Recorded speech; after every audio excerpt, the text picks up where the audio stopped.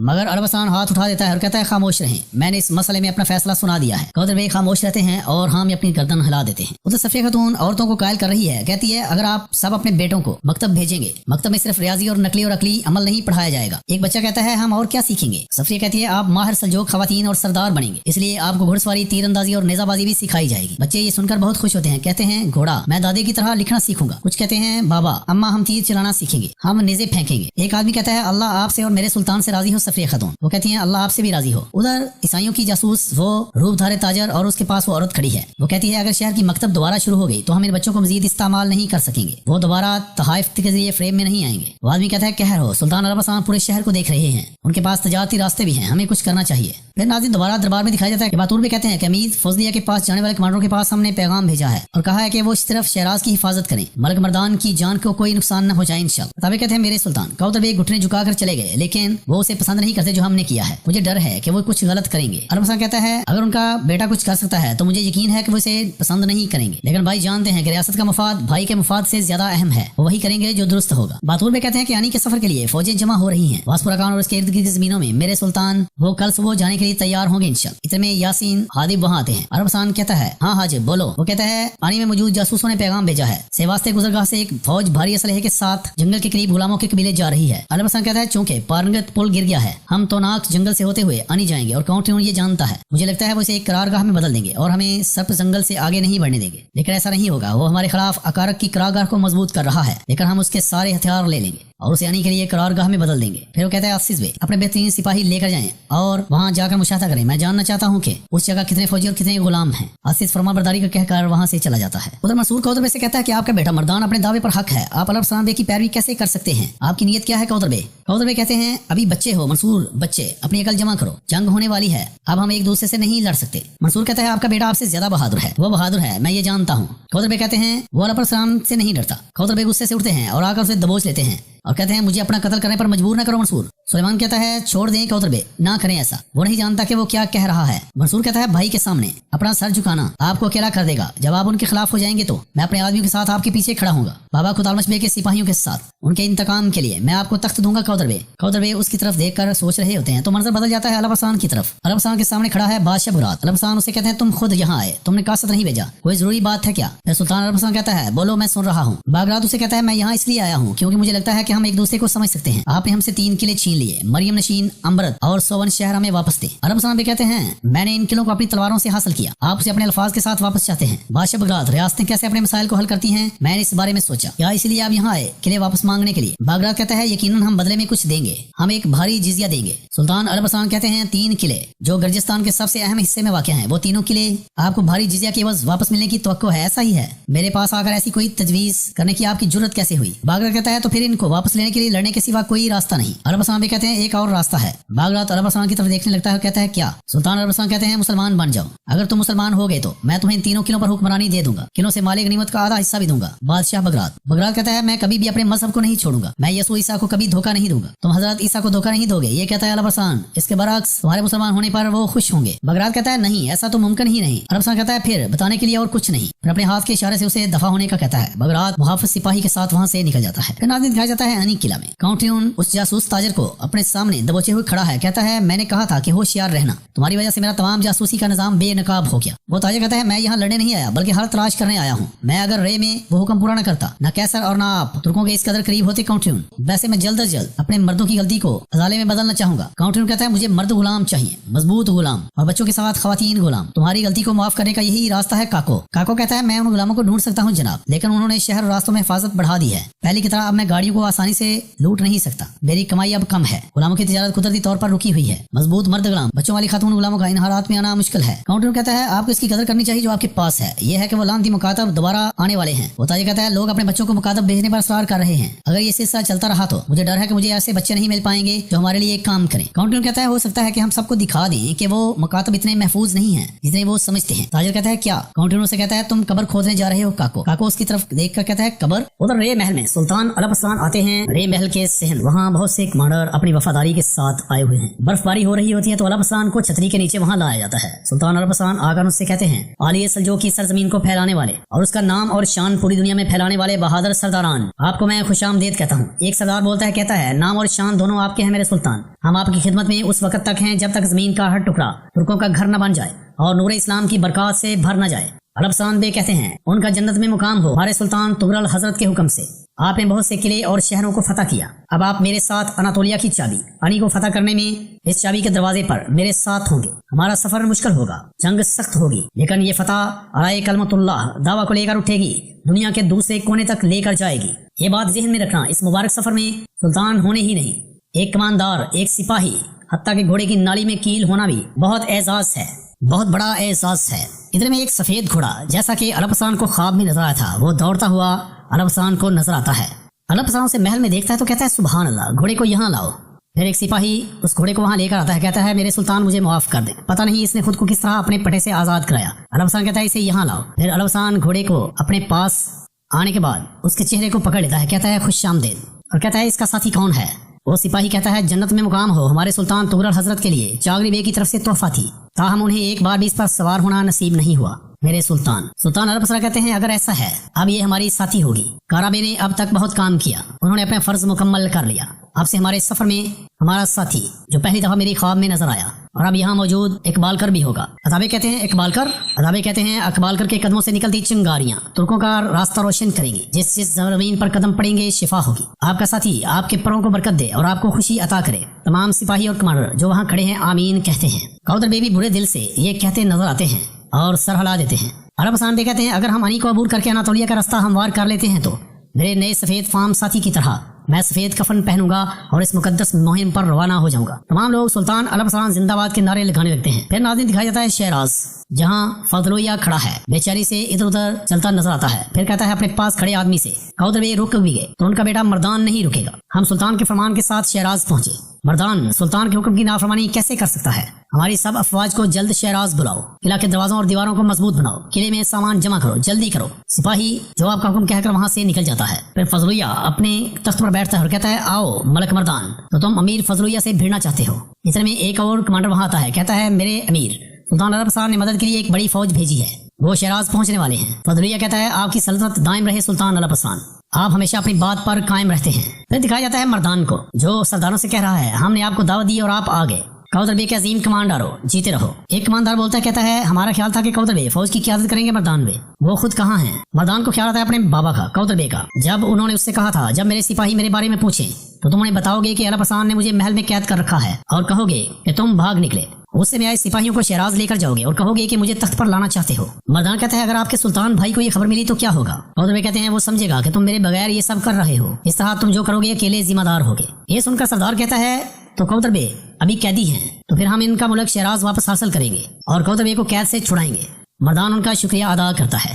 ادھر اربز خان کوثر بے سے کہتا ہے کہ میں نے بلا وجہ آپ پر الزام لگایا۔ کوثر بے اربز خان کہتا ہے آپ نے حد پار کی، ہر کوئی جانتا کہ میں نے ماضی میں گناہ کیے ہیں، جیسا کہ آپ نے کہا میں سب کو اپنے جیسا سمجھتا ہوں اور سمجھتا ہوں کہ سب عظیم سلطان کو دھوکہ دے رہے ہیں۔ میں نہیں جانتا کہ اپنی غلطی کی تلافی کیسے کر سکتا ہوں، لیکن میں آپ سے معافی کا منتظر ہوں۔ کوثر بے کہتے ہیں جو ہوا اربز خان بے، میں دیکھ رہا ہوں کہ اب تم میرے سلطان بھائی کے وفادار ہو، فکر نہ کرو۔ اتنے میں سلطان عرب حسان وہاں آ جاتا ہے اور کہتا ہے اللہ کا شکر ہے کہ حقیقت عیاں ہو گئی، آپ نے ایک دوسرے کو جان لیا، ہمیں اب علیحدگی کی نہیں بلکہ اتحاد کی ضرورت ہے۔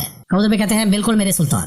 اتنے میں آوار وہاں آتا ہے اور آ کر کہتا ہے محافظوں نے خبر بھیجی ہے شہر کے باہر مزارات پر کچھ عجیب ہو رہا ہے، بہت کی قبروں کے مردے باہر پڑے ہیں، لیکن جس نے بھی یہ کیا ہے قبروں کو بھر دیا ہے۔ لوگوں میں کسی کو شک ہوا اور اس نے محافظ کو بتایا، لاشوں کے ساتھ کیا کیا گیا کوئی نہیں جانتا۔ عرب حسان بے کہتے ہیں بات کرنے کے لیے کوئی اور بات بچی ہے کیا؟ آوار کہتا ہے ان سب کو ابھی حال ہی میں دفن کیا گیا تھا میرے سلطان۔ عرب حسان کہتے ہیں اللہ اللہ، قبروں سے مردے کون نکال سکتا ہے؟ پھر وہ کہتے ہیں ارتقبے کچھ آدمیوں کے ساتھ قبرستان جائیں، مسئلے کی تحقیقات کریں۔ ارتق کہتا ہے جو حکم میرے سلطان، اور پھر وہ وہاں سے دکھایا جاتا ہے کہ کس طرح سے عیسائی قبروں سے لاشیں نکال کر انہیں بوریوں میں بند کر کے لے آتے ہیں چکڑی پہ لاد کر۔ ایک آدمی اس جاسوس تاجر سے کہتا ہے کہ لاشیں بوریوں میں بند ہیں، وہ خبیث کہتا ہے کہ اتنی تیز آگ جلاؤ کہ لاشیں ناقابل شناخت ہو جائیں۔ آگے سے وہ کوچوان جواب دیتا ہے آپ فکر نہ کریں، پھر وہ اسے جانے کا کہتا ہے تو وہ چکڑے پر سوار ہوتا ہے اور وہاں سے دفع ہو جاتا ہے۔ پھر دکھایا جاتا ہے صفیہ خاتون کو جو کہتی ہیں کہ وہ تعداد میں کم ہے لیکن لوگ اپنے بچوں کو مکتب بھیج رہے ہیں میرے سلطان، جب باقی لوگ انہیں علم سے سرفراز ہوتا دیکھیں گے تو وہ بھی اپنے بچوں کو مکتب بھیجیں گے۔ یہ کہتی ہیں سیلجن خاتون۔ عرب حسان بے پوچھتے ہیں کیا گلجے اور سردار بھی آ گئے؟ صفیہ خاتون کہتی ہیں جی وہ آ گئے اور وہ بھی وہاں گئے تھے، وہ بہت خوش ہیں۔ کتابیں کہتے ہیں باتور بے جو کتابیں ہم نے مانگی ہیں کیا وہ پہنچ گئی ہیں؟ باتور بے کسی اور ہی سوچ میں گم ہے اور انہیں خیال آ رہا ہے آکھنائے اماں کا۔ آکھنائے نے کہا تھا کہ میں نے سنا ہے باتور بے سنا ہے، جب میں مرہم آپ کے کمرے میں لا رہی تھی تو میں نے دروازے سے آپ دونوں کی آوازیں سنی، لیکن میں واپس چلی گئی کیونکہ آپ کو پریشان نہیں کرنا چاہتی تھی، لیکن یہ شادی کا نجی معاملہ ہے۔ باتور بے کہتا ہے توبہ توبہ، آپ کیا کہہ رہی ہیں آکھنائے خاتون؟ آکھنائے خاتون کہتی ہے اس میں شرم کی کیا بات ہے باتور بے، اس سے کیا ہوگا، اس کا کیا نام تھا جولیا خاتون، کر لیں اسے شادی، وہ ظاہر ہے آپ سے پیار کرتی ہے، جب آپ نے اس خاتون کو اپنے کمرے میں چھپا رکھا ہے تو آپ کی شادی مناسب ہے۔ باتور بے کہتے ہیں آپ کیا کہہ رہی ہیں آکھنائے خاتون، میں اس خاتون سے شادی کیوں کروں گا، میرا دل تو آپ کی محبت میں گرفتار ہے۔ اور یہ کہہ کر باتور بے پھٹی آنکھوں سے آکھنائے اماں کی طرف اور آکھنائے اماں باتور بے کی طرف دیکھنے لگتی ہے۔ باتور بے نے اگر آنکھیں زیادہ کھولی ہوئی ہیں تو آکھنائے خاتون کی بھی کچھ کم نہیں، دونوں ایک دوسرے کی طرف دیکھ رہے ہوتے ہیں۔ باتور بے اپنے خیال سے واپس آ جاتے ہیں لیکن ابھی بھی گم سم ہیں، تو عرب حسان بے کہتے ہیں باتور بے خواجہ نے آپ سے کچھ پوچھا ہے آپ نے نہیں سنا؟ وہ کہتے ہیں میں نہیں سن سکا میرے سلطان مجھے معاف کر دیں۔ سلطان عرب حسان کہتا ہے آج آپ کو کیا ہو گیا ہے، آپ ٹھیک تو ہیں؟ باتور بے کہتے ہیں بس سفر مہم، میں انی سفر کے بارے میں سوچ رہا تھا میرے سلطان، میرا فرض پہلے سے زیادہ بھاری اور مصروف ہے۔ وہ کبھی آکھنائے خاتون کی طرف اور کبھی عرب حسان کی طرف دیکھتے ہیں۔ عرب حسان بے کہتے ہیں آپ کے دل میں کچھ اور ہی ہے، یہ ظاہر ہے، خیر ہو۔ باتور بے کوئی جواب نہیں دیتے اور عرب حسان بھی ان سے مزید کچھ نہیں پوچھتا۔ دوسری طرف ناظرین دکھایا جاتا ہے کہ مدرسے میں بچوں کو پڑھا رہے ہیں استاد، اتنے میں انہیں شور سنائی دیتا ہے کہ مدد مدد کے لیے لوگ پکارتے نظر آتے ہیں۔ وہ استاد جلدی سے اٹھتے ہیں اور بچوں کو تہ خانے میں بھیج دیتے ہیں اور خود وہیں کھڑے رہتے ہیں، دروازے کو تالا لگاتے ہیں، لیکن وہ ذلیل گماشتے تالا توڑ کر اندر آ جاتے ہیں اور استاد کو آتے ہی قتل کر دیتے ہیں۔ استاد نے جو کھڑکی کھولی ہوتی ہے تاکہ انہیں دھوکہ دیا جا سکے کہ بچے یہاں سے بھاگ گئے ہیں، لیکن وہ گماشتے جب استاد کو قتل کرتے ہیں تو ایک آدمی کہتا ہے بچے کہاں ہیں، دوسرا بولتا ہے کھڑکیاں کھلی ہوئی ہیں، یہیں سے بھاگے ہوں گے۔ ان کے ساتھ جو عورت ہے وہ کہتی ہے وہاں بہت زیادہ محافظ ہیں، ہمیں جلدی کرنی ہوگی، چلو۔ وہ جانے لگتے ہیں تو اچانک ایک بچے کی آواز ایک گھونڈے کے کانوں میں پڑتی ہے۔ وہ تہ خانے میں دیکھتے ہیں کہ بچے وہاں موجود تھے، پھر وہ بھی نیچے اترتے ہیں بچوں کو اغوا کرنے کے لیے۔ بچوں کو ایک ایک کر کے وہ باہر لے آتے ہیں اور وہاں سے لے کر بوریوں میں ڈالے ہوئے انہیں فرار ہو جاتے ہیں۔ باہر وہ چھکڑے والا کوچوان ان کا انتظار کر رہا ہے جس نے قبروں سے لاشیں نکال کر چھکڑے پر لادی ہوئی تھی۔ وہ کہتا ہے کہ وہ کہاں رہ گئے، اتنے میں اس کے گنڈے اسے آتے دکھائی دیتے ہیں جنہوں نے بچوں کو بوریوں میں بند کیا ہوا ہے۔ جلدی جلدی سے وہ بوریاں چھکڑے میں رکھتے ہیں تاکہ وہاں سے نکلا جا سکے۔ باتور بے سلطان اللہ پسند کہتے ہیں کہ جناب آپ نے مکتب دوبارہ کھول کر بہت اچھا کیا، چونکہ میں بوڑھا ہو چکا ہوں، لیکن اگر بچہ ہوتا تو ان مکتب سے ضرور تعلیم حاصل کرنے جاتا۔ سلطان اللہ پسند کہتے ہیں آپ کو بھیجنا چاہیے باتور بے، علم حاصل کرنے کی کوئی عمر تھوڑی ہوتی ہے۔ وہ ہنستے اور کہتے ہیں میرے ذہن کی وہاں تعلیم تلوار کی مشق ہے میرے سلطان۔ اتنے میں وہاں حاجب آتے ہیں۔ حاجب آ کر کہتے ہیں میرے سلطان بغداد سے خلیفہ حضرت کا ایلچی آیا ہے، وہ آپ سے ملنے کا منتظر ہے۔ سلطان اللہ پسند کہتے ہیں اسے آنے دو۔ حاجب صاحب واپس جاتے ہیں تو ساتھ لے کرتے ہیں ایلچی کو۔ ایلچی سلام کرتا ہے اور پھر خلیفہ حضرت کی طرف سے پیغام دیتا ہے۔ یاسین پیغام پکڑ کر اللہ پسند کو پکڑاتا ہے۔ اللہ پسند پیغام کھولنے سے کہتا ہے کہ یاسین ایلچی کے آرام کا بندوبست کرو۔ وہ دونوں وہاں سے چلے جاتے ہیں۔ باتور بھی وہیں کھڑے ہیں۔ سلطان عرب صاحب پیغام پڑھتے ہیں تو پریشان دکھائی دیتے ہیں۔ باتور بھی پوچھتے ہیں خیریت ہو میرے سلطان، مجھے معاف کیجیے گا، لیکن اس فرمان میں ایسا کیا ہے جس نے آپ کو اتنا پریشان کر دیا؟ سلطان عرب صاحب کہتے ہیں جنت مکان چچا سلطان تغرل کی وفات کے فوراً بعد میرے نام کا خطبہ اور سکے رک گئے، خلیفہ حضرت نے بھی مجھے تسلیم نہیں کیا۔ باتور بھی کہتے ہیں یہ کیسے ہو سکتا ہے، سلطان مرتا نہیں بلکہ تبدیل ہوتا ہے، کیا عظیم خلیفہ حضرت کو یہ معلوم نہیں؟ آپ ہوشیار اور عقل مند ہیں، انہوں نے آپ میں کون سی کمی محسوس کی ہے کہ آپ کے نام کا خطبہ اور سکے نہیں جاری کیے جا رہے؟ سلطان عرب صاحب کہتے ہیں ان کا مقصد مختلف ہے باتور بے، میرے آتابے نے مجھے یہ بتایا ہے ماضی میں غزنی کے سلطان محمود جو چاہتے تھے کہ خلیفہ اس کی سلطنت کو تسلیم کرے، لیکن خلیفہ نے اسے اس فرض کے لائق نہیں سمجھا اور وہ کئی دنوں تک اس لیے پریشان رہا۔ کچھ ایسا بعد اس نے کچھ سوچا، اس نے اپنے جاسوس کو بلایا اور اس سے خلیفہ کا دستخط شدہ فرمان چرانے کو کہا تاکہ سب حکمرانوں کی طرف بھیج دے۔ جاسوس ایسا کرنے میں کامیاب ہو گیا اور اسے سلطان کے پاس لے آیا۔ سلطان نے وہ خط خلیفہ کو دوسرے خط کے ساتھ بھیجا جو اس نے لکھا تھا۔ اس نے خط میں لکھا آپ نے دیکھا کہ وہ لوگ آپ کے دستخط شدہ خطوط کے ساتھ کیا کرتے ہیں، ان کے سامنے نہ آپ کی مہر اور نہ فرمان کی کوئی قیمت ہے، انہوں نے اسے ایک عام کاغذ کے ٹکڑے کی طرح پھینک دیا جو ہمیں مل گیا۔ اگر آپ نے ہمیں وہ لقب دیا ہوتا جو ہم نے مانگا تھا اور یہ فرمان بھیجتے تو آپ دیکھتے کہ ہم کس طرح آپ کے فرمان کی قدر کرتے ہیں اور فرض نبھاتے ہیں۔ تب خلیفہ کو احساس ہوا کہ وہ جو کر رہے تھے غلط تھا، تو انہوں نے سلطان کو یمین الدولہ اور امین الدولہ کا خطاب دیا۔ میں یہ کہہ رہا ہوں کہ خلیفہ حضرت ہمارے صبر اور وفاداری کو دیکھنے کے لیے ہمارا امتحان لے رہے ہیں۔ جب ہم فرمان پڑھتے ہیں تو وہ ہمارے رد عمل کے بارے میں متجسس ہوتے ہیں۔ محل میں سب کو پیغام بھیجیں، ہم بہترین طریقے سے ایلچی کی میزبانی کریں گے۔ کل میں خط کے ذریعے اپنا پیغام ایلچی کو دے کر بھیجوں گا جو آپ کا حکم میرے سلطان۔ یہ کہتے ہیں باتور بے۔ انقلاب میں دکھایا جاتا ہے کہ کاؤنٹیون میتھیوز کے ساتھ چلا آ رہا ہے۔ آپ نے کہا کہ ہمارے نئے کیسر دوکاس کے ساتھ تعلقات اچھے نہیں، وہ خادی سے بادشاہ بغداد لے کر گیا، قسطنطنیہ میں چیزیں شاید میرے حق میں نہ ہوں، یہ کہتا ہے کاؤنٹیون۔ لیکن جب کیسر سنے گا کہ میں ترکوں کو کیسے روکوں گا تو مسئلہ نہیں ہوگا۔ وہ دونوں آپس میں باتیں کرتے جا رہے ہوتے ہیں، اتنے میں انہیں ایڈرین راستے میں ملتا ہے۔ وہ کہتا ہے ساوستے سے جو فوج اور ہتھیار آئے ہیں وہ اکراگ میں ہیں جناب، کل ایک مزید لشکر آئے گا۔ کاؤنٹیون سے سجوگ پہرے داروں کے بارے میں پوچھتا ہے تو وہ کہتا ہے ہم نے آس پاس کسی کو نہیں دیکھا، لیکن ہمیں یقین ہے کہ وہ دیکھ رہے ہیں اور وہ چوکنا ہے۔ کاؤنٹیون کہتا ہے مجھے امید ہے کہ یہی ہوگا۔ ادھر آرتک بے قبرستان میں کھڑے ہیں جہاں ان کو ایک آدمی بتا رہا ہے، کہتا ہے میں یہاں روز آتا ہوں اور اپنے بچے کی قبر کو پانی سے تر کرتا ہوں۔ آج میں آیا تو دیکھا قبر پر گھاس ختم ہو چکی تھی، میں نے جو پھول لگائے تھے وہ غائب ہو گئے، مجھے شک ہوا کہ قبر کھولی گئی ہے۔ جب میں نے کھول کر دیکھا تو یہ حقیقت نکلی، جناب میرے بیٹے کی لاش یہاں نہیں ہے۔ مجھے احساس ہونے کے بعد سب نے قبروں کو چیک کیا۔ آرتک انتہائی پریشان دکھائی دیتا ہے۔ ادھر دکھایا جاتا ہے کہ کاؤدر بے کا بیٹا مردان بیٹھا ہوا ہے اپنی نشست پر اور اس سے کچھ زخم آیا ہوا ہے۔ ایک سپاہی آتا ہے، اس کو آ کر پٹی باندھتا ہے، اس کے پیچھے ایک دوسرا سپاہی آتا ہے، وہ کہتا ہے مردان بے، وہ کہتا ہے ہاں۔ وہ سپاہی کہتا ہے سلطان عرب خان نے آپ کو ایک خط بھیجا ہے۔ وہ خط مردان کو دیتا ہے، مردان وہ خط پڑھنے لگتا ہے۔ لکھا ہوتا ہے کہ میں تمہیں حکم دیتا ہوں کہ امیر فضلویہ کو دیا گیا شیراز جلد چھوڑ دو، تمہاری اس غداری نے مجھے اور تمہارے بابا کاؤدر بے کو مشکل میں ڈال دیا ہے۔ اگر تم نے میرے حکم پر عمل نہیں کیا تو میں نے فضلویہ کی حمایت کے لیے جو فوج بھیجی ہوگی تمہیں روکنے کے لیے ہمارا آور ہوگی۔ وہ سلطان عرب خان کا خط پڑھتا ہے، اسے توڑ موڑ کر اٹھ پڑتا ہے، کہتا ہے کہ میں کبھی ہار نہیں مانوں گا، اور وہ خط آنے والے سپاہی کے قدموں میں پھینک دیتا ہے، کہتا ہے میرے چچا عرب خان سے کہو کہ جو ظلم میرے بابا کاؤدر بے نے قبول کیا میں کبھی قبول نہیں کروں گا، اور پھر اسے کہتا ہے نکلو یہاں سے۔ ایلچی وہاں سے چلا جاتا ہے۔ پھر ناظرین دکھایا جاتا ہے کہ ریش شہر میں سلطان عرب خان ملک شاہ کو اپنے ہاتھوں میں اٹھائے اس کے ساتھ کھیل رہا ہے اور کہتا ہے ملک شاہ ہماری مہمات کو شان بخشو۔ پھر وہ صفیہ کو دیکھتا ہے جو پریشان ہے، اسے کہتا ہے کیا ہو صفیہ تم کیوں پریشان ہو؟ وہ کہتی ہے آپ دیکھ رہے ہیں میرے سلطان، عظیم اللہ نے ہمیں جس طاقت سے نوازا ہے ہمارے لیے بھی ایک بڑا امتحان ہے۔ یہ طاقت بھائی کو بھائی کے خلاف لڑا سکتی ہے اور باپ کو بیٹے کے خلاف۔ ملک شاہ بہت معصوم ہے لیکن میں ڈرتی ہوں، میں بہت ڈرتی ہوں وہ بیٹا جسے آپ نے زور سے تھام رکھا ہے بڑا ہو کر اپنے بابا کے خلاف کھڑا ہو گیا تو کیا ہوگا؟ اللہ نہ کرے ہمارا بیٹا اپنے باپ کے ساتھ غداری کرے۔ الپسان کہتا ہے ایسا نہیں ہوگا صفیہ، ملک شاہ اور میں ملک مردان اور کوثر کی طرح کبھی نہیں ہوں گے۔ میرے بیٹے کا نام میرے نام کی طرح ہوگا، اس کا ادب اور دستور اس کی ماں کی طرح ہوگا۔ وہ کہتی ہے انشاءاللہ جناب۔ اتنے میں آوار بے اجازت لے کر وہاں آتے ہیں اور کہتے ہیں میرے سلطان، گلجے خاتون اور سردار کو مکتب میں جب وہاں آگ لگی انہیں اغوا کر لیا گیا ہے۔ الپسان اور صفیہ خاتون سن کر بڑے پریشان ہو جاتے ہیں۔ ادھر عزیز اس کیمپ کے باہر کھڑا ہے جہاں عیسائیوں کا پہرا لگا ہوا ہے اور لوگوں پر مظالم جاری ہوتے ہیں۔ عزیز ان کی رہکی کر رہا ہوتا ہے۔ پھر وہ ایک چکڑا دیکھتا ہے جو اس کیمپ میں داخل ہوتا ہے۔ پھر وہ کوچوان محافظ کو اجازت نامہ دیتا ہے تو وہ اسے پڑھنے لگتا ہے۔ عزیز بڑے غور سے اس آدمی کو دیکھ رہا ہے۔ وہ آدمی اس محافظ کے پاس جاتا ہے، کہتا ہے کس چیز کا انتظار کر رہے ہو، دروازہ کھولو۔ پھر وہ سپاہی دروازہ کھولنے کا کہتا ہے تو چھکڑا اندر داخل ہو جاتا ہے۔ وہ چھکڑا ایک نہیں بلکہ کئی چھکڑے ہیں جن پر بچوں کو لادا گیا ہے۔ وہ چھکڑے کو کیمپ میں لے کر چلے جاتے ہیں تو وہاں وہ غلاموں کو پکارتا ہے، کہتا ہے تم بھوسا لے کر چلو۔ وہ آدمی جو غلام ہے وہاں کھڑے ہوتے ہیں تو ایک آدمی کو وہ تھپڑ مارتا ہے اور کہتا ہے دیکھ کیا رہے ہو، جلدی کرو۔ وہ جلدی پھر بھوسے سے ان بھوروں کو بھی اٹھانا شروع کر دیتے ہیں جن میں بچے ہیں۔ گلجے اور سردار ال بھی ان میں موجود ہیں۔ سردار ال کو جب باہر نکالا جاتا ہے تو کہتا ہے کیا ہو رہا ہے، میں کہاں ہوں؟ گلجے بھی حیرانگی سے چاروں طرف دیکھ رہی ہے۔ سردار ال اس کوچوان کو مار کر بھاگنے لگتا ہے لیکن اسے پھر سلیبی سپاہی پکڑ لیتے ہیں اور اس آدمی کے پاس لیتے ہیں۔ وہ کہتا ہے اگر تم نہ رکے تو تمہارے کان کاٹ دوں گا۔ پھر وہ کہتا ہے جلدی کرو، انہیں بوریوں سے نکالو۔ سردار ال گلجے سے آگے پوچھتا کیا تم ٹھیک ہو؟ گلجے کہتے سردار ہمیں کیا ہوا، ہم کہاں ہیں؟ وہ کوچوان پھر کہتا ہے کہ انہیں لے جاؤ۔ سپاہی انہیں لے کر جا کر پنجرے میں بند کر دیتے ہیں جہاں پہلے سے بچے موجود ہیں۔ گلجے انتہائی پریشان دکھائی دیتی ہے۔ پھر ادھر مکتب میں صفیہ خاتون پہنچ چکی ہے جہاں وہ جلی ہوئی لاشیں دیکھ رہی ہے۔ کہتی ہے گلجے کہاں ہو تم، کہاں ہو گلجے؟ صفیہ روتی ہوئی کہتی ہے میں اس کی وجہ بنی، میں نے ان معصوم لوگوں کو یہاں رکھا، یہ سب میری غلطی ہے۔ آکنائے خاتون کہتی ہیں ہمارے بچوں کو کیا ہوا؟ آکنائے خاتون اور تمام لوگ انتہائی دکھ کے ساتھ روتے ہوئے نظر آتے ہیں۔ الپسان آکنائے اما سے کہتے ہیں کہ صفیہ خاتون کو محل میں لے جائیں۔ گوہر اور آکنائے اما صفیہ خاتون کو اٹھاتی ہیں اور وہاں سے لے کر چلی جاتے ہیں۔ باتور بے اور الپسان بدستور وہاں ہیں۔ الپسان کہتا ہے میں قسم کھاتا ہوں کہ میں ان کو جہنم کی آگ میں جلا دوں گا۔ اتنے میں آوار وہاں آتا ہے، کہتا ہے ہم نے سارے مکتب کی تلاشی لی، پچھلے دروازے کے قریب سے 2 گھوڑا گاڑیاں ہیں جن پر بہت سا بھوسا لدا ہوا تھا، ان کے ساتھ 2 گھوڑے بھی تھے۔ اتنے میں آرتک وہاں آتا ہے، وہ بھی منظر دیکھ کر حیران رہ جاتا ہے۔ الپسان سے کہتا ہے بتاؤ آرتک۔ آرتک کہتا ہے میرے سلطان میری تعزیت قبول کریں، جن کو قبرستان کے قریب دفن کیا گیا انہوں نے اکثر قبروں کا جائزہ لیا، وہ کہنے لگے لاشیں صرف چھوٹے بچوں کی تھی، مجھے یہ بات ذرا بھی سمجھ نہیں آئی، آپ نے کہا کہ صرف چھوٹے بچوں کی، ایسا ہے کیا؟ آرتک کہتے ہیں محافظ ہر جگہ لاشیں ڈھونڈ رہے ہیں لیکن ہم ابھی تک ایک لاش بھی نہیں حاصل کر سکے۔ الپسان کہتا ہے ہمارے بچے اب بھی زندہ ہو سکتے ہیں۔ آوار اور آتک ایک دوسرے کی طرف دیکھتے ہیں۔ الپسان کچھ سوچ رہا ہوتا ہے۔ پھر منظر بدلتا ہے اس قبیلے میں جہاں گلجے اور سردار کو رکھا گیا ہے۔ سردار الپ گلجے کو حوصلہ اور تسلی دے رہا ہے کہ سلطان الپسان ہمیں آ کر ضرور بچا لیں گے، ہر سیاہ رات کے بعد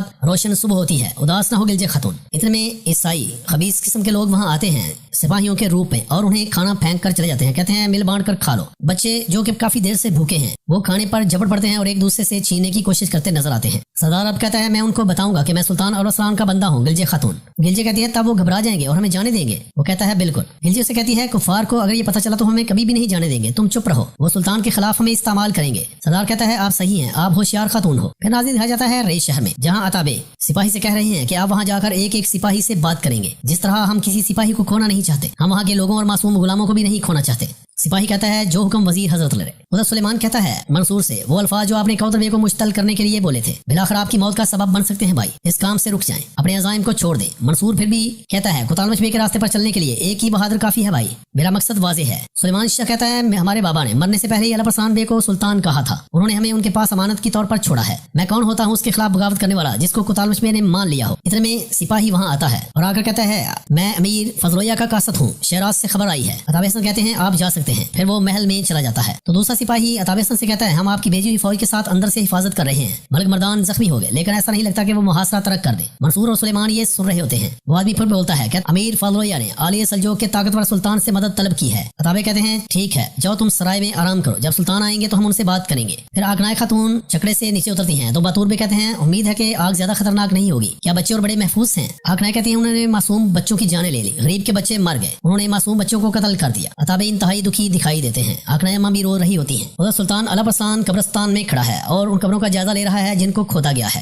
سلطان الپسان دیکھ کر کہتا ہے انہوں نے یہاں بھی بھوسا ڈالا۔ ادھر وہ تاجر اور اس کے گماشتے انہیں چھپ کر دیکھ رہے ہیں، کہتے ہیں لعنت ہو ہم پر، قہر ہو، یہ صرف چند بچے ہیں، تم انہیں جانے کیوں نہیں دے رہے؟ الپسان کہتا ہے انہوں نے واضح طور پر گھوڑا گاڑی کو یہاں منتقل کیا اور لاشوں کو لاد لیا۔ نشانات کو دیکھ کر ایسا لگتا ہے کہ یہاں گھاس سے بھری ہوئی 2 گھوڑا گاڑیاں تھیں جیسے مکتب کے پاس تھی، مجھے اس کا یقین ہے مکتب میں جو لاشیں ہیں وہ ان قبروں سے نکالی گئی ہیں۔ ادھر صفیہ خاتون رو رو کر اپنا حال برا کر رہی ہے۔ سیلجن خاتون نے ملک شاہ کو اٹھایا ہوا ہے، گوہر صفیہ کو تسلی دیتی ہے، اس کے پاس بیٹھ جاتی ہے اور اسے کہتی ہے اس کی ایک وجہ یہ ہے کہ وہ کہتے ہیں کہ غزہ کے وقت مصیبت آتی ہے، بچوں کے ساتھ جو کچھ ہوا اس کے لیے آپ کو کوئی قصوروار نہیں ٹھہرا رہا، ہم بھی بہت پریشان ہیں۔ آقنائے خاتون بھی رو رہی ہیں۔ گور کہتی ہے یہ ہماری قسمت میں تھا، لیکن صفیہ کی آنکھوں سے آنسو خشک ہونے کا نام نہیں لے رہے۔ ادھر سلطان الپسند کہتے ہیں قبروں سے لاشیں کس نے نکالی، مکتب میں آگ کس نے لگائی، کسی نشان کو مت چھوڑنا۔ وہ آوار اور آرتک سے کہہ رہے ہیں، وہ ہاں میں سر ہلاتے ہیں۔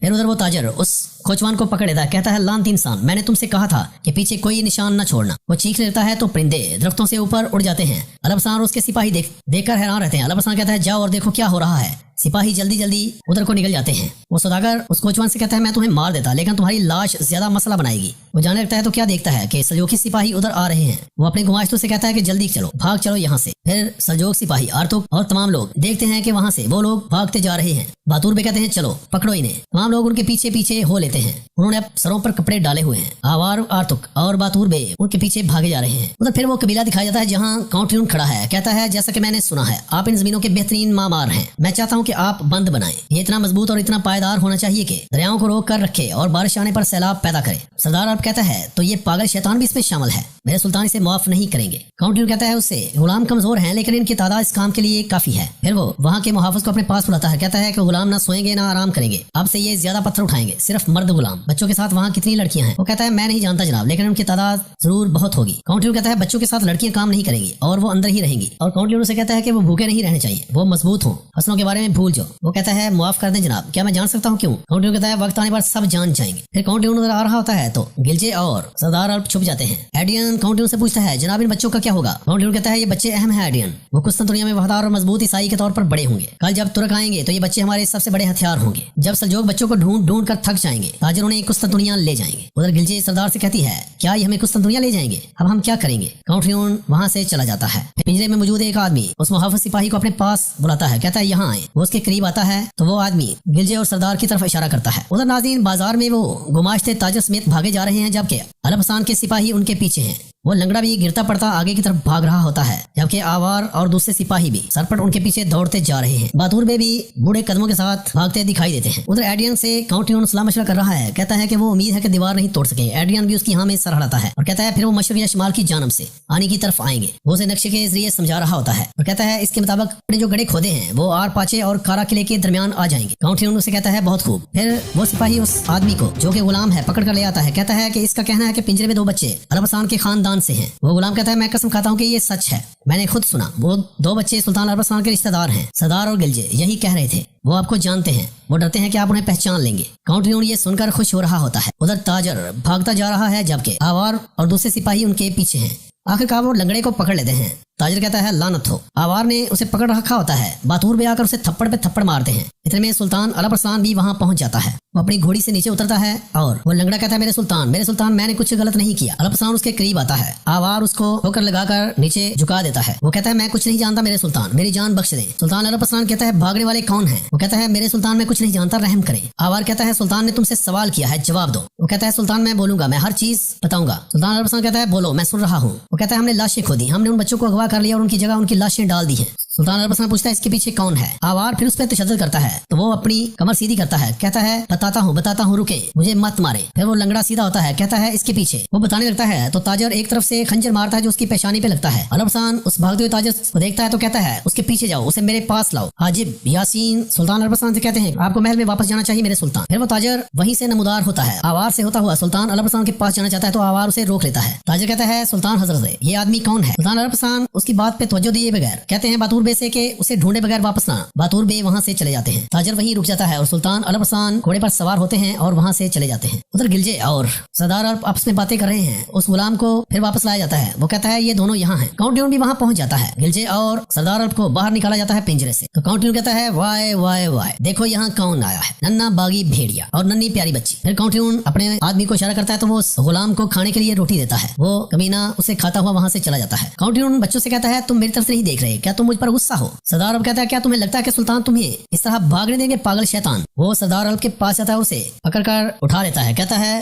میں بھی آپ کو دیکھ کر خوش ہوں چھوٹے باغی بھیڑیے۔ پھر ناظرین دکھایا جاتا ہے ریش شہر میں واپس آ چکے ہیں محل میں سلطان الپسلان اپنے سپاہیوں سمیت۔ انہیں کوئی خاطر خواہ کامیابی تو حاصل نہیں ہوئی، صرف ایک اور لنگڑا ملا تھا جو آدھا راز بتانے کے بعد تاجر کے ہاتھوں مارا گیا۔ آقنائے اماں سلطان الپسلان سے کہتی ہے کہ صفیہ خاتون اپنے کمرے سے باہر نہیں نکل رہی۔ سلطان الپسلان کہتے ہیں بچے زندہ ہیں۔ صفیہ بھاگتی جاتی ہے، کہتی ہے کیا بچے زندہ ہیں؟ سلطان الپسلان کہتے ہیں ہم انہیں ڈھونڈ لیں گے، فکر نہ کرو سفریہ، تم اداس نہ ہو، ہم نہیں جانتے وہ اس وقت کہاں ہیں، لیکن یہ یقینی ہے کہ وہ اب تک زندہ ہیں۔ پھر عرب اسلان محل میں چلا جاتا ہے۔ ادھر آسیس کیمپ کی نگرانی کر رہے ہیں، جہاں سے کاؤنٹ ٹیون ایڈرین کے ساتھ گھوڑے پر سوار نکل جاتا ہے۔ آسیس اپنے سپاہی سے کہتا ہے کہ میرا گھوڑا لاؤ، اور کہتا ہے تم یہی انتظار کرو۔ آسیس گھوڑے پر سوار ہوتا ہے اور وہاں سے نکل جاتا ہے۔ پھر دوبارہ ناظرین ریس شہر کی طرف منظر پلٹتا ہے، جہاں منصور اور کوثر بیگ کھڑے ہیں۔ کوثر بیگ کہتے ہیں تم کیا کہہ رہے ہو کہ مردان زخمی ہے؟ منصور کہتا ہے میں نے سنا کوثر بیگ، اس نے شیراز پر حملہ کیا، زخموں کے باوجود اس نے ایک لمحے کے لیے بھی اپنی فوج کو نہیں چھوڑا، اور آپ یہاں ہیں اس محل میں کس کی خدمت کر رہے ہیں؟ شرم کی بات ہے۔ کوثر بیگ اپنی گردن نیچے کر لیتے ہیں اور اسے کوئی جواب نہیں دیتے۔ دوسری طرف دکھایا جاتا ہے کہ عطا بیگ عرب اسلان کے سامنے کھڑے ہیں، کہتے ہیں جب آپ شہر میں تھے تو امیر فضل کی طرف سے پیغام آیا تھا، ملک مردان لڑائی میں زخمی ہو گئے۔ سلطان عرب اسلان پوچھتے ہیں وہ مرا تو نہیں؟ عطا بیگ کہتے ہیں نہیں، لیکن وہ زخمی ہے، وہ ابھی تک شیراز سے بدلہ لینے کی کوشش کر رہا ہے۔ امیر فضل آپ کی رحم دلی میں پناہ لینا چاہتے ہیں۔ کوثر بیگ اور منصور بھی ان کی باتیں چھپ کر سن رہے ہوتے ہیں۔ عطا بیگ پھر بولتے ہیں، کہتے ہیں اور آپ سے مدد کے لیے مزید مردوں کی درخواست کی ہے۔ سلطان عرب اسلان کہتے ہیں امیر فضل نے جو تعاون مانگا ہے انہیں بھیجیں، کمانداروں سے کہیں اب ملک مردان کی جان لینے کی کوشش نہ کریں۔ عطا بیگ کہتے ہیں جو آپ کا حکم۔ پھر وہ وہاں سے چلے جاتے ہیں۔ کوثر بیگ اور منصور کہتے ہیں دیکھیں اس کو۔ کوثر بیگ کہتے ہیں میں نے دیکھا لیکن وہ بھی دیکھیں گے۔ سلطان عرب اسلان اپنے تخت پر جا کر بیٹھتے ہیں اور آسیس کہتے ہیں میں تمہیں سن رہا ہوں۔ آسیس کہتا ہے میں یہاں آپ کو اکاراگ کے بارے میں معلومات دینے آیا ہوں۔ سلطان جو ہوا میں نے سنا، ہم جلد ہی بچوں کو تلاش کر لیں گے انشاءاللہ۔ غلاموں کے کیمپ میں ہتھیاروں اور فوجیوں کی آمد و رفت دن بھر جاری رہی۔ کاؤنٹ ٹیون موقع پر موجود تھا لیکن پھر وہ چلا گیا، وہاں بہت سے فوجی اور ہتھیار موجود ہیں۔ عرب اسلان کہتا ہے بس اتنا ہی، کوئی اور چیز جو قابل ذکر ہو؟ آسیس کہتا ہے نہیں میرے سلطان، جو میں نے آپ کو بتایا اس کے علاوہ وہاں صرف غلام، مال، گھاس اور گندم سے بڑی گاڑیاں تھیں۔ سلطان عرب اسلان کہتے ہیں آپ اکاراگ پر مزید نظر رکھیں گے؟ وہ کہتا ہے جیسے آپ کا حکم میرے سلطان۔ اتنے میں آوار اور آرتک وہاں آتے ہیں تو سلطان عرب اسلان کہتے ہیں بھاگنے والے کمینوں کی کوئی خبر ہے؟ آوار کہتا ہے سلطان ہم نے شہر بھر میں تلاش کیا، ہم نے ہر ایک سے پوچھ گچھ کی جو گھاس کا کاروبار کرتا ہے، لیکن ان میں سے کسی نے بھی کوئی لنگڑا نہیں دیکھا، لیکن محافظ نے تلاش جاری رکھی ہوئی ہے۔ آسیس کہتا ہے کیا تم نے کسی لنگڑے کی بات کی؟ آوار کہتا ہے ہاں۔ آسیس کچھ سوچنے لگتا ہے، تمام لوگ اس کی طرف دیکھ رہے ہوتے ہیں۔ وہ کہتا ہے اللہ اللہ۔ سلطان عرب اسلان سے کہتے ہیں تم اس مسئلے کے بارے میں کیا جانتے ہو آسیس؟ آسیس کو پھر خیال آتا ہے اس لنگڑے کے چکڑے سے اترنے کا۔ پھر وہ کہتا ہے سلطان وہ ضرور وہی آدمی ہے جسے آپ ڈھونڈ رہے ہیں۔ سلطان عرب اسلان کہتے ہیں تم جو جانتے ہو ہمیں بتاؤ آسیس۔ وہ کہتا ہے میرے سلطان جیسا کہ میں نے کہا گھاس کی گاڑیاں غلاموں کے کیمپ میں آتی نہیں، ان میں سے ایک لنگڑا سوار تھا۔ عرب اسلان کہتا ہے گاڑیاں، مجھے گاڑیوں کے بارے میں بتاؤ کیسی تھی؟ وہ کہتا ہے گھاس سے بھری ہوئی تھی، 2 گاڑیاں تھیں۔ سلطان عرب اسلان کچھ سوچنے لگتے ہیں اور پھر وہ صحن میں آتے ہیں۔ ادھر باتور بیگ کہتے ہیں ہماری فوج باسپورہ خان میں کفار کی سرحد کے قریب آپ کا انتظار کر رہی ہے میرے سلطان۔ سفری کہتی ہے اگر وہ گلجے سردار اور وہاں کے غریب لوگوں کو فائدہ کے طور پر استعمال کریں۔ سلطان عرب اسلان کہتا ہے میں انہیں بچانے جا رہا ہوں، فکر نہ کرو۔ وہ کہتی ہے آپ کی کوشش مبارک ہو، بچوں کے نقصان ہونے سے پہلے بچا لیں۔ سلطان عرب اسلان کہتا ہے ایسا ہی ہوگا سفریہ، ہم کفار کو مظلوموں کی قسمت کا فیصلہ نہیں کرنے دیں گے، بس آپ دعا کریں۔ پھر وہ کہتا ہے سب سے پہلے ہم اکاراگ جو کفار کی دلدل ہے اسے خشک کریں گے اور اس کے بعد آنی کی طرف بڑھیں گے۔ کوثر بیگ پھر سلطان عرب اسلان کے پاس آتے ہیں، کہتے ہیں یہاں کے سب بہادروں کی طرح میں بھی آپ کا ساتھ دینا چاہتا ہوں بھائی، لیکن آپ صورتحال جانتے ہیں۔ سلطان عرب اسلان کہتے ہیں ہم مل کر بہت سی جنگیں لڑیں گے بھائی، لیکن آپ پہلے اپنی طاقت بحال کریں۔ پھر وہ اے واللہ کہہ کر اپنے گھوڑے پر سوار ہوتے ہیں اور محل سے نکل جاتے ہیں۔ کوثر بیگ انہیں جاتا ہوا دیکھ رہے ہوتے ہیں اور ان کے دماغ میں کچھ اور ہی چل رہا ہوتا ہے۔ کوثر بیگ خیال ہی خیال میں کہتے ہیں کہ مجھے اپنی طاقت مل جائے گی بھائی، اور اس حد تک کہ تم سوچ بھی نہیں سکتے۔ پھر وہ بھی دوسرے حضرات کے ساتھ محل میں واپس چلے جاتے ہیں۔ ادھر کاؤنٹ ٹیون کھڑا ہے ان مستریوں کے پاس جو کہ ایک دیوار بنا رہے ہیں جہاں سے وہ چاہتا ہے کہ سلجوقی نہ گزر سکے۔ کاؤنٹ ٹیون کہتا ہے دیوار سلجوقوں کے آنے کے خواب کو روک دے گی۔ اتنے میں میتھیوس وہاں آتا ہے، کہتا ہے افندی ہمیں اطلاع ملی ہے کہ سلجوق فوج سرحد پر واسپورہ خان میں ہے۔ کاؤنٹ ٹیون کہتا ہے باغی بھیڑیا، اس نے انی کو چھوڑا، وہ اس جگہ کی طرف جا رہا ہے جہاں اس کے سپاہی تعینات ہیں۔ کاؤنٹ ٹیون کہتا ہے تو آج تم اکاراگ پر حملہ کرنے جا رہے ہو باغی بھیڑیے۔ پھر وہ کہتا ہے چلو۔ ادھر عرب اسلان آسیس سے کہتا ہے مجھے ڈر ہے کہ گلجے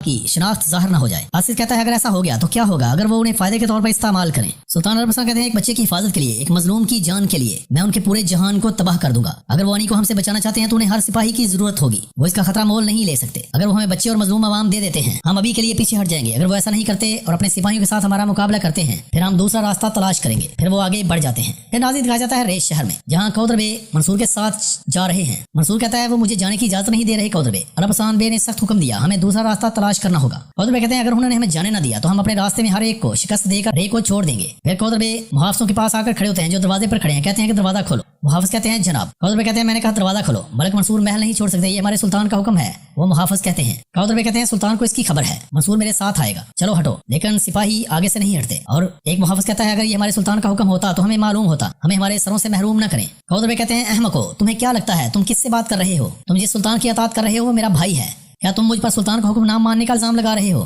میں تم سے کہہ رہا ہوں کہ دروازے کھولو، ملک منصور محل میں واپس جائیں گے تب ہی ہم ہٹیں گے۔ وہ سپاہی کہتا ہے، منصور بولتا ہے کہتا ہے اگر میں نہ گیا تو کیا ہوگا؟ محافظ کہتا ہے اگر ضرورت پڑی تو ہم آپ کو مجبور کریں گے منصور بے۔ منصور تلوار نکال لیتا ہے اور کہتا ہے مجھے اپنا خون بہانے پر مجبور نہ کرو۔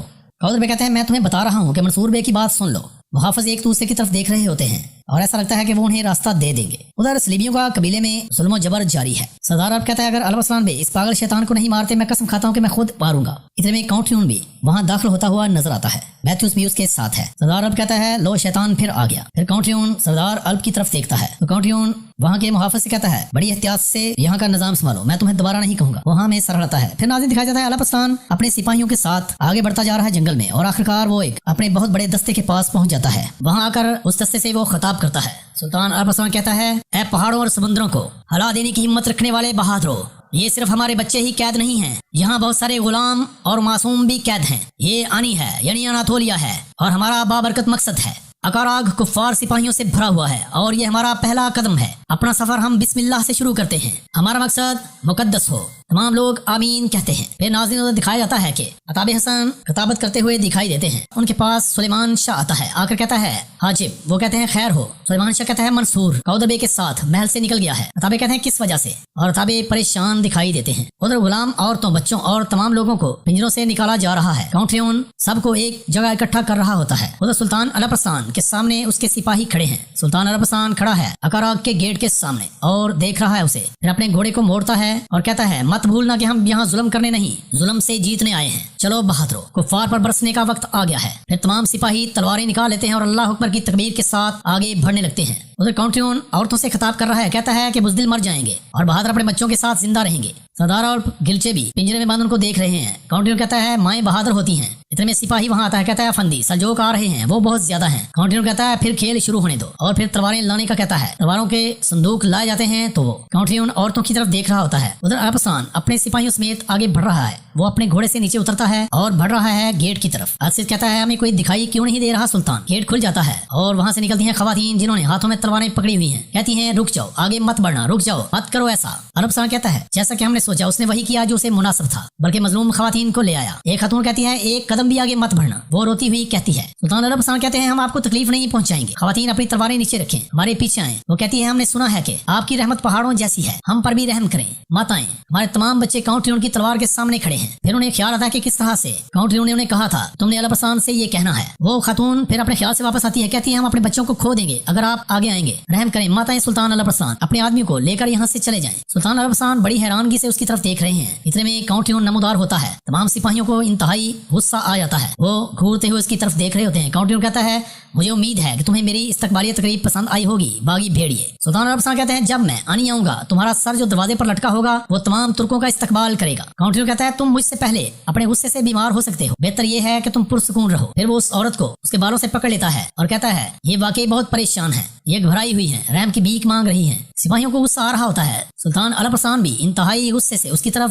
گھور رہے ہوتے ہیں۔ کاؤنٹیون کہتا ہے مظلوم لوگوں کی چیخیں سنو۔ وہ خاتون کہتی ہے اگر آپ نہ رکے تو ہمیں اپنے بچوں کو بچانے کے لیے آپ سے لڑنا پڑے گا۔ ادھر گلچے بچوں کو تسلی دے رہی ہے، کہتی ہے رو مت، تمہاری ماں واپس آئیں گی۔ سردار عرب بھی ان میں موجود ہے، وہ بچے رو رہے ہیں۔ کاؤنٹیون پھر بولتا ہے، کہتا ہے یہ اپنے بچوں کو بچانے کے لیے مرتے دم تک لڑیں گی سلطان الپسلان، تم انہیں مارے بغیر اکاراگ حاصل نہیں کر سکتے۔ پھر وہ اس خاتون کو سائڈ پر پھینک دیتا ہے۔ سلطان الپسلان کو انتہائی غصہ آ رہا ہوتا ہے۔ اتنے میں پھر گلجے اور سردار عرب کو ان کی گردنوں پہ تلواریں رکھ کے میتھیوس اور ایڈین لے کر آ جاتے ہیں۔ سپاہی بے صبرے نظر آ رہے ہیں کہ کسی طرح سے کاؤنٹیون کا خون پی جائیں، لیکن الپسلان کا انہیں حکم نہیں ہے۔ کاؤنٹیون کہتا ہے شاید کچھ بچوں کو تم جانتے ہو جنہیں تم بچانا چاہتے ہو۔ گلجے روتی ہوئی سلطان الپسلان کی طرف دیکھ رہی ہوتی ہے۔ کاؤنٹیون کہتا ہے انتخاب تمہارا ہے آنی، یا یہ کہہ کر وہ اشارہ کرتا ہے اپنے ہاتھ سے بچوں کی طرف۔ تو سلطان الپسلان اس کی طرف دیکھ رہے ہوتے ہیں اور سپاہی انتظار میں ہیں سلطان الپسلان کے حکم کا۔ سلطان الپسلان کچھ سوچ رہے ہوتے ہیں تو یہیں پہ یہ ایپیسوڈ اپنے